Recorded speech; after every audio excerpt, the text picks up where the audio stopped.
So the attitudes then, this is where hopefully everything clicks into place for you.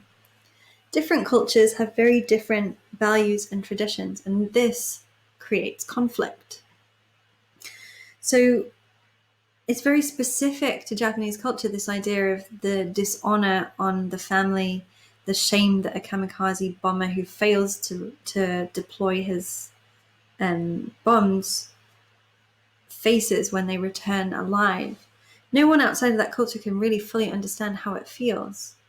So it's important because, we think of, especially in terms of Al-Qaeda and terrorism, in the Western world, those words have become kind of instant words that strike fear in the hearts of people and hatred.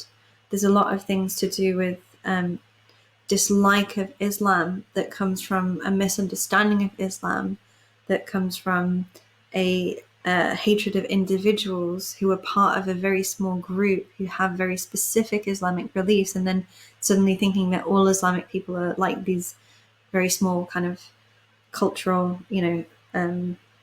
outcasts, basically, like this terrorist group. So you can't say that the actions of one individual or one very small group of people reflects the whole.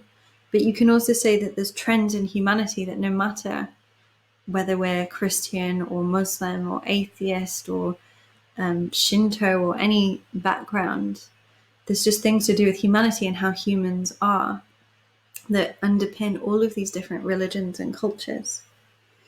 So the conflict comes from fear and misunderstanding partly, and the conflict also comes from ways that religion and politics get too closely kind of merged, and people they can't figure out the difference between the two. So the cultural beliefs that lead terrorists to commit an act of suicide bombing are very deep and not necessarily clear to people that aren't within that culture. It's very important to understand that as an idea.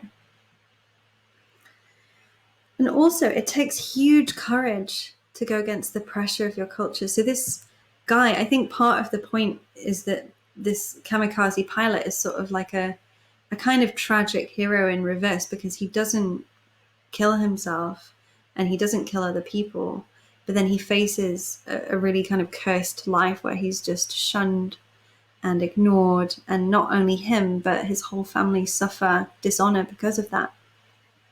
So it's a very, very difficult decision that he had that was very, very hard to go against because of the cultural weight and pressure.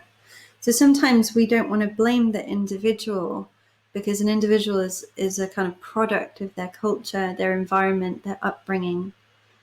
So it's about looking at who's a victim versus who's a villain, and not always confusing what those things are.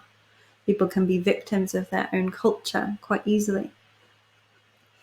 So there's a lot of really deep, intense ideas here. There's a lot going on. It's a really clever, very deep poem. And like I say, I recommend kind of reading more about it, going deeper into it, making sure you understand it before you try an essay on this one, because it does click eventually, but it takes a while to click because it's just so rich and full of ideas. But the main things to avoid are just kind of thinking that kamikazes in particular are bad, to thinking that an individual or even a culture is personally responsible for producing these types of terrorist acts, and treating it too much like a one-way thing. You want to be able to see different angles and perspectives on this one.